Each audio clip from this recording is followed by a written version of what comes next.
Bienvenue, Ciel Mon Info, c'est l'occasion de croiser la route de chrétiens d'ici et d'ailleurs. Cette semaine, nous vous proposons de rencontrer un écrivain qui vient de publier un livre en lien avec la pandémie de coronavirus. Shafik Keshavji, bienvenue. Merci. Alors, vous êtes théologien, vous avez été professeur de théologie à l'Université de Genève. Vous êtes aussi bien connu pour vos romans. Alors, pourquoi un livre autour de la pandémie de coronavirus ? En fait, le point de départ, ce n'était pas la pandémie. J'étais en période sabbatique et j'avais envie de prendre du temps pour dire les choses les plus essentielles. Et vous avez été surpris par la pandémie ? Et j'ai été surpris par la pandémie, j'étais en arrêt sabbatique, donc c'est-à-dire que j'avais choisi d'être en arrêt et tout à coup, la moitié de la planète ou plus était obligée de s'arrêter.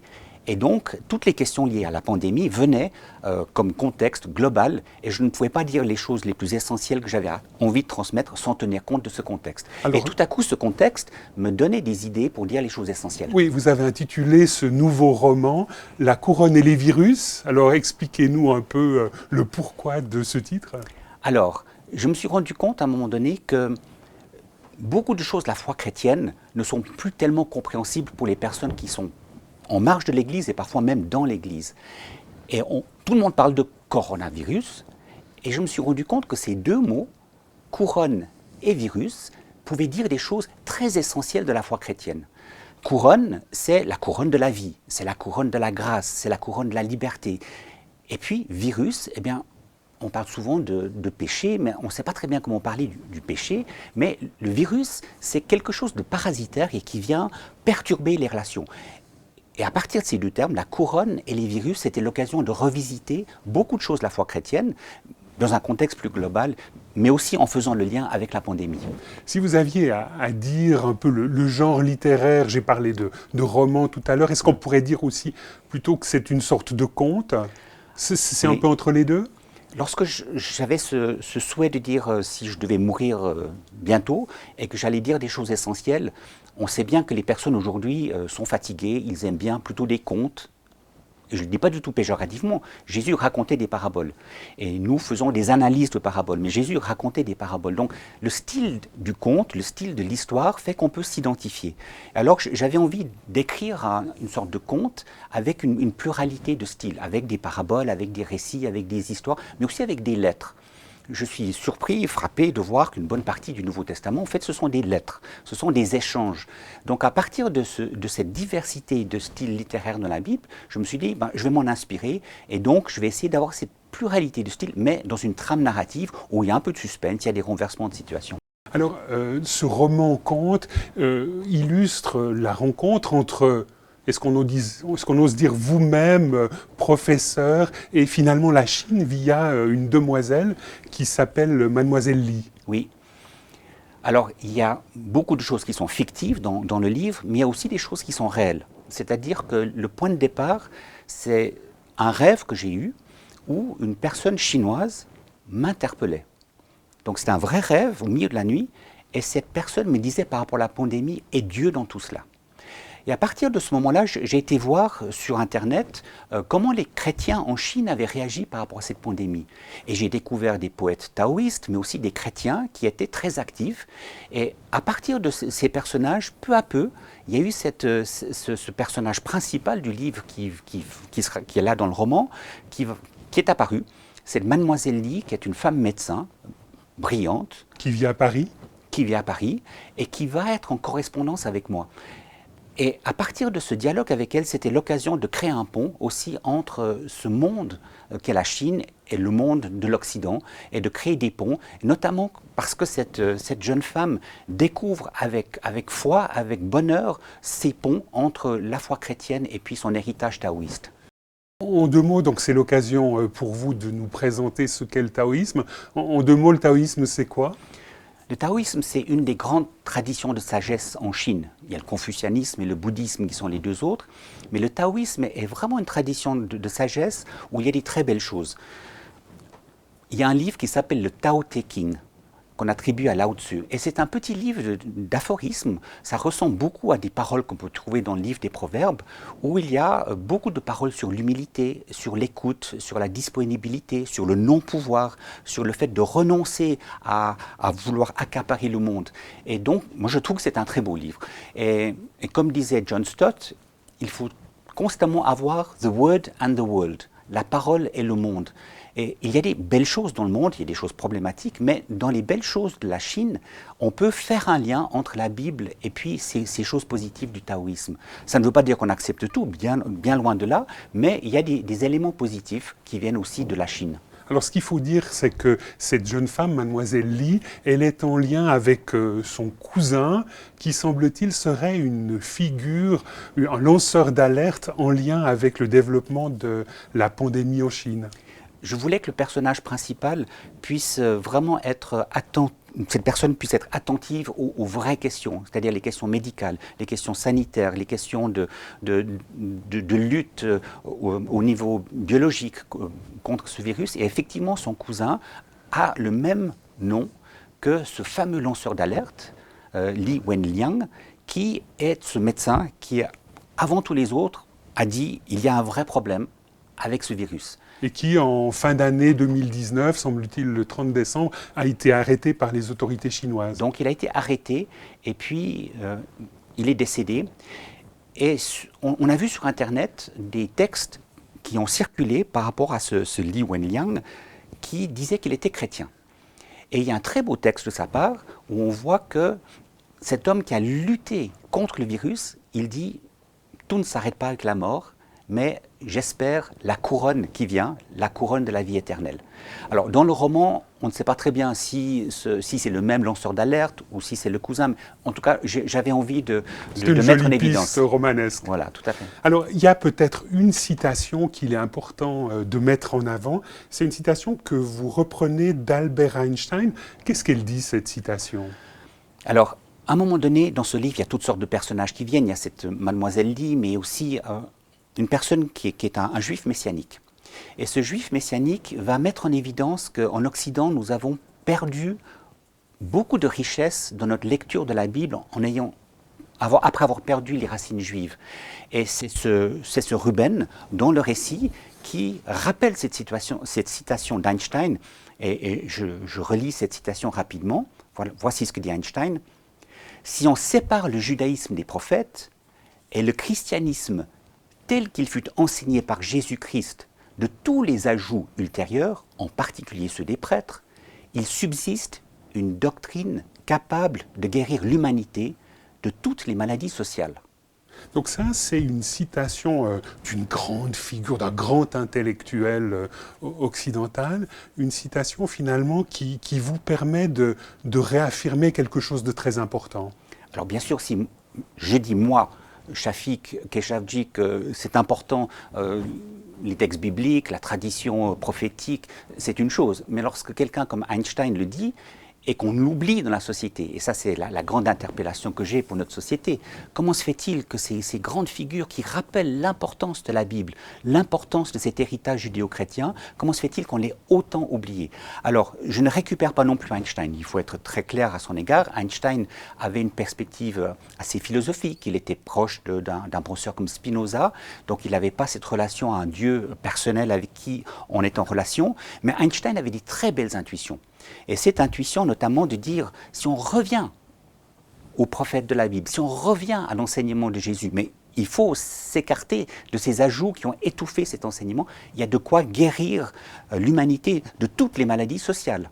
Et je rajouterai de toutes les maladies spirituelles.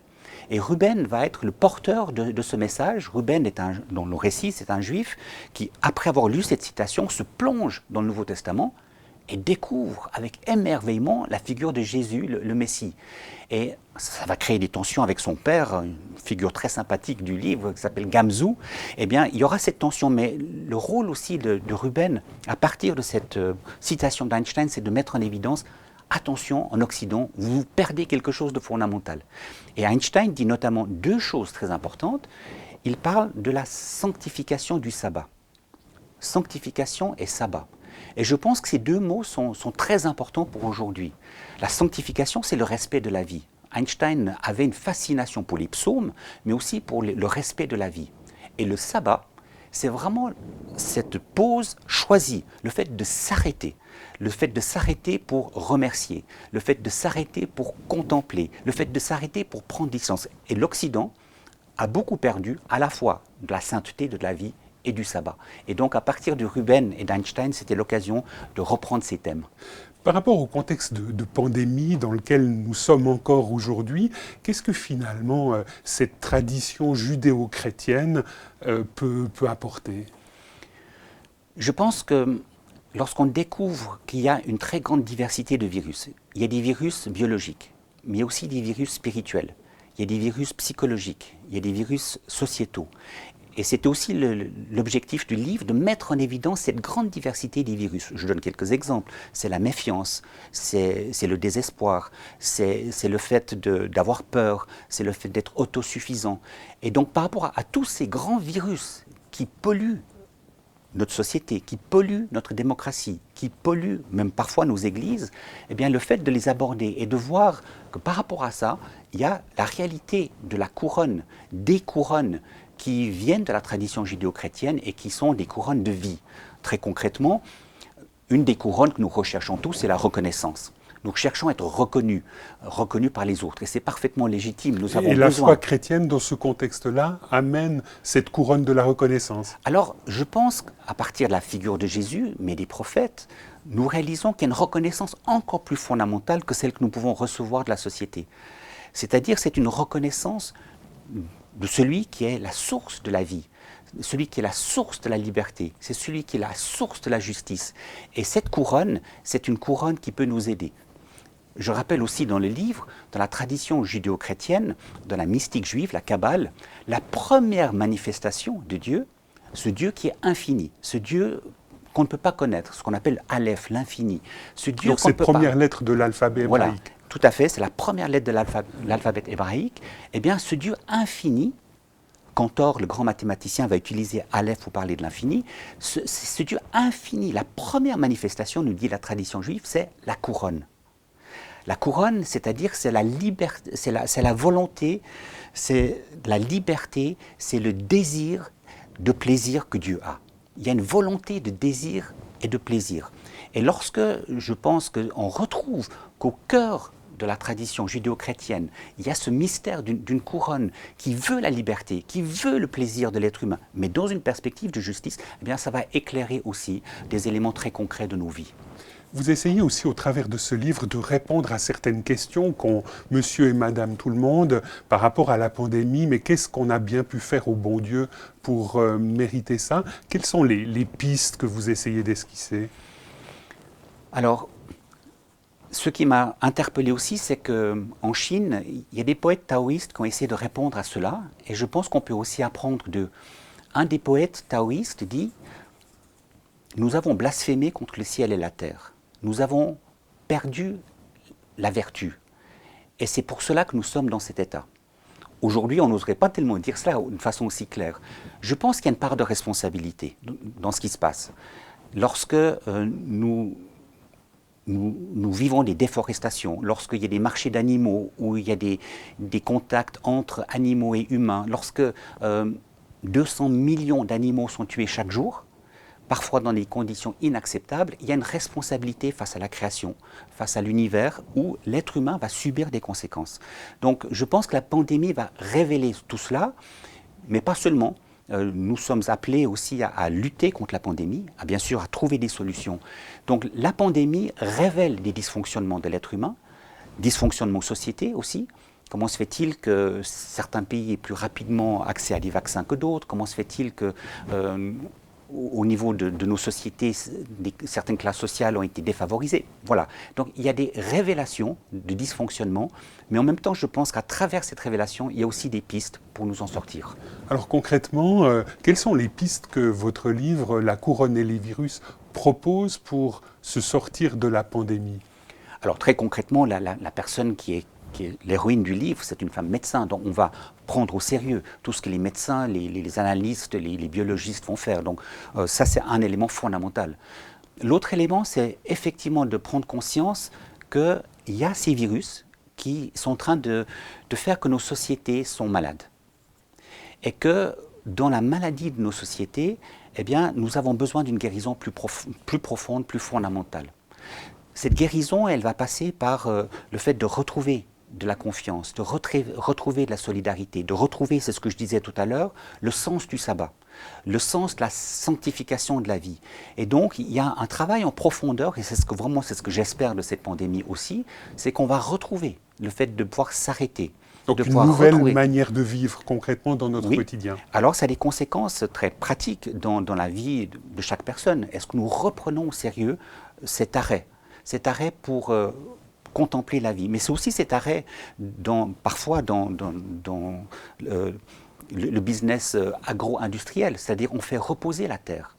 On oublie trop souvent que dans la Bible, une des raisons principales du fait que le peuple juif a été déporté à Babylone, c'est qu'il n'avait pas respecté le sabbat. Et le sabbat, c'est vraiment ces temps d'arrêt qui sont très importants. Et je pense que ça prend beaucoup de temps, aussi à notre société, de dire nous avons à retrouver dans notre économie, dans notre façon d'être, ces temps d'arrêt, pas des arrêts subis. La pandémie nous oblige à nous arrêter. Et quand nous sommes obligés, il y a des effets secondaires extrêmement dévastateurs. Mais lorsque nous choisissons de nous arrêter pour aller vers l'intérieur, pour aller vers l'essentiel, pour aller vers une autre manière de vivre le partage, de voir qu'une société ne se base pas d'abord sur des valeurs marchandes, mais il y a quelque chose de plus fondamental, qui est la vie, la gratuité, le don de soi. Lorsqu'on retrouve régulièrement dans le rythme de nos vies et de nos sociétés, je pense qu'il y a quelques éléments qui peuvent nous aider à traverser la pandémie. Donc on voit là tout ce développement autour du sabbat, ce développement dans une perspective un peu écologique, mais votre livre parle aussi du Christ et de son importance pour nous aujourd'hui. Oui. Alors très clairement, pour les figures de ce livre, il y a la référence fondamentale du Christ. C'est aussi ma référence fondamentale à la suite de beaucoup de personnes comme Einstein, mais bien d'autres auteurs. Et dans ce contexte de pandémie, qu'est-ce que Jésus-Christ vous apporte ? Le Christ nous donne d'être attentifs à la complexité des virus qui détruisent notre société, mais aussi à la richesse qu'il peut offrir. Et cette richesse, c'est vraiment de découvrir quelque chose de cet amour, de cette affection qu'il a pour nous. Dans ce livre, j'essaie de reprendre tous les grands thèmes de la foi, mais plus simplement. Au cœur de la foi chrétienne, il y a ce qu'on appelle la Trinité. Le Père, le Fils et l'Esprit Saint. Dans le livre, j'essaie de reprendre ces trois grandes réalités en parlant de l'amour, de la beauté et du bonheur. L'amour, c'est la source de tout. Donc ça, ce serait Dieu le Père. C'est Dieu le Père. Mademoiselle Lee c'est agapé, c'est pour le prendre un des termes forts de la Bible. C'est cet amour gratuit qui est la source de tout et qui est appelé à animer nos vies. Et Mademoiselle Lee va réinterpréter le mot agapé en disant c'est l'affection dans l'infection. Dans tout ce qui est infecté, nous avons tous des relations faites d'infection dans nos familles, dans la société, jusque dans l'Église, dans la société. Comment est-ce que dans ces infections, nous allons déployer l'affection? La deuxième manifestation, ce qu'on appelle le Fils, mais dans la tradition juive, on va appeler la beauté, Tifret, eh bien, c'est le Christ par excellence. Donc le Christ comme modèle, le Christ comme celui qui révèle la beauté, d'autres façons d'être ensemble, d'autres manières de vivre les uns avec les autres, d'autres manières de vivre avec l'environnement, le Christ va être le cœur. Et nous sommes appelés à refléter, à vivre à la fois cet amour et la beauté à la suite du Christ. Et le troisième élément qui va découler de l'amour et de la beauté, c'est le bonheur. Dans notre société, on va rechercher le bonheur comme but. Et c'est pour ça que souvent on perd le bonheur. Quand le bonheur devient un but, on ne voit pas ce que c'est vraiment le bonheur parce qu'il nous échappe. Lorsqu'on va essayer de chercher cet amour de Dieu, cette beauté du Christ, et le bonheur qui est finalement un autre nom de l'Esprit Saint, eh bien on va pouvoir être renouvelé. Donc il y a un travail de renouvellement de notre vie intérieure et de notre manière d'être aujourd'hui. Shafik Keshalti, vous parlez de ce livre en disant que c'est un peu votre testament spirituel. Vous avez l'impression d'avoir dit l'essentiel au travers de cette publication, La couronne et les virus? Des choses essentielles en tout cas. Des choses essentielles, Je me suis dit, si je laisse quelque chose, un livre à mes fils d'abord, c'est pour eux que j'écris, mais après, de façon plus vaste, il y a toute une série de paraboles, il y a toute une série d'intuitions, il y a toute une série aussi d'analyses géopolitiques qui sont dans le livre. Il y a des analyses sur la démocratie qui est en train de, pour moi, en Occident, en train de perdre son fondement protestant et chrétien. Et donc, il y a des sortes d'infection de nos démocraties. Donc, tous ces thèmes sont abordés, mais voilà, plus sous forme de pensée, sous les auteurs qui l'expriment. Donc, je pense que les choses essentielles ont pu être dites. Cela commence par cette intuition de Ruben que nous avons lu tout à l'heure, ou de Mademoiselle Lee. Ça finit avec le Notre Père, comme étant la prière par excellence. Notre Père qui es aux cieux, que ton nom soit sanctifié. On revient à l'idée de la sanctification, un terme qu'on n'utilise plus aujourd'hui. Mais je pense qu'il y a des choses essentielles qui ont été dites, à la fois dans ce livre et dans mon blog, puisqu'un tiers du livre ne se trouve pas dans le livre papier. Et on pourra le retrouver sur votre blog. Sur mon blog, tout ça va se retrouver, parce que je me suis rendu compte que je n'arrivais pas à mettre, et je voulais vraiment garder la dimension romanesque en priorité, mais toute une série de réflexions sur le sens de l'histoire, sur les virus. Une partie importante de mon livre, à partir d'une personne musulmane vraiment très fine dans le livre, va évoquer non seulement le coronavirus, mais c'est ce qu'elle appelle le coranovirus, le virus qui se trouve dans le Coran.